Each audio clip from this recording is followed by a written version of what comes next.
రగిలే రాళ్ళని పునాది చేసి ఎదగాలని, తరిమే వాళ్ళని హితులుగా తలచి ముందుకెళ్ళాలని,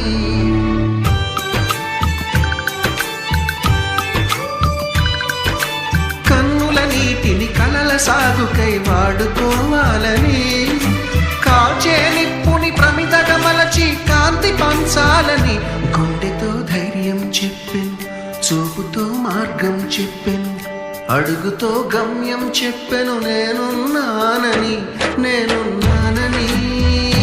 నీకేం కాదని, నిన్నటి రాతని మార్చేస్తానని.